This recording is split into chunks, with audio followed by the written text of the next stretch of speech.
is, do you believe that this will have a negative tone on the medical industry, or do you believe it will have a positive shift, with an example being that people want to go from state-backed learning in schools to local community-oriented learning and things like community pod learning?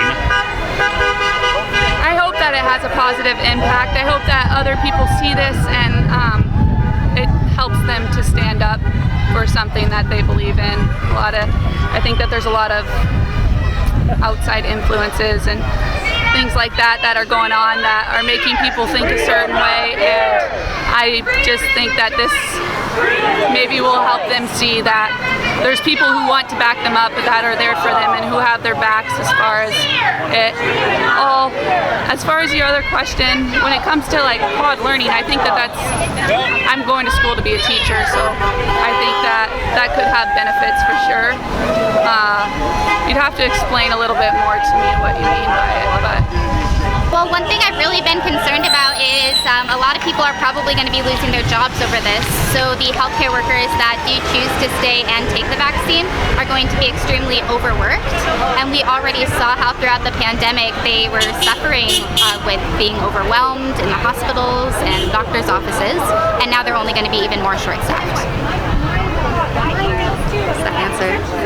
Well, you've asked two questions in one. Do I think this will change the medical community? I hope so, because what we're being fed is lies.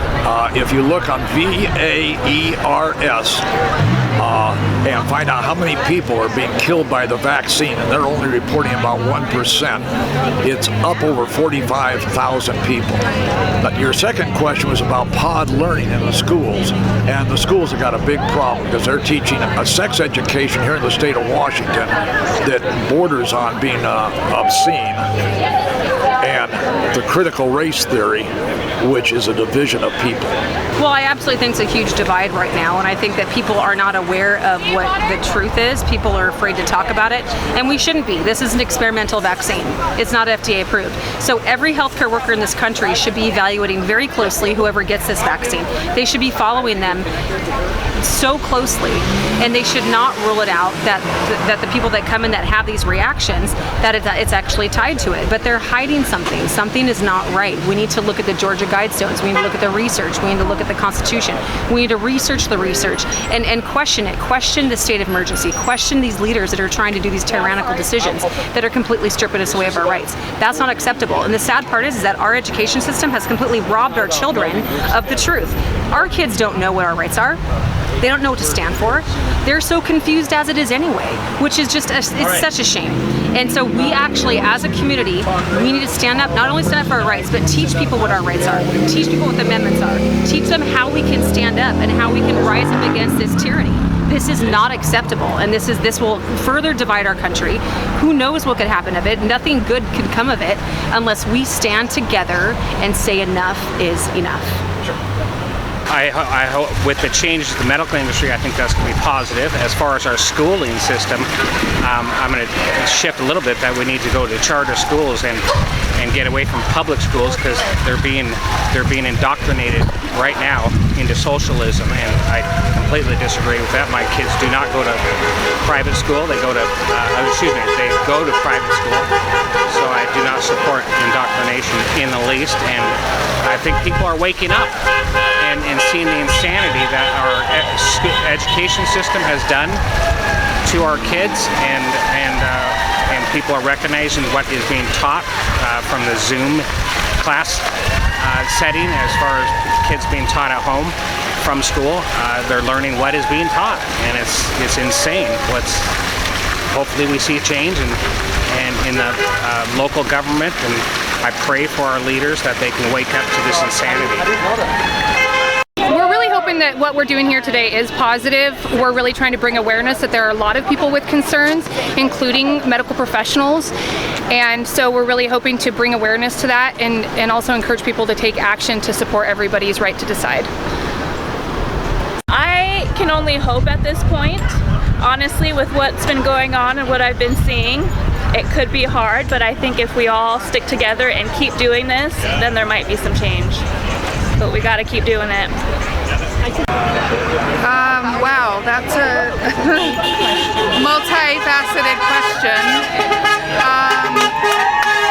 I believe it's going to change the industry for the worse and ultimately change and affect the patient care in many ways.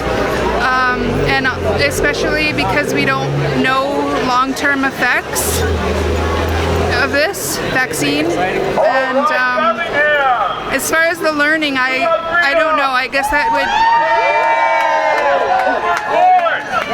depend on how long the pandemic continues. Everything I agree with. Everything she said.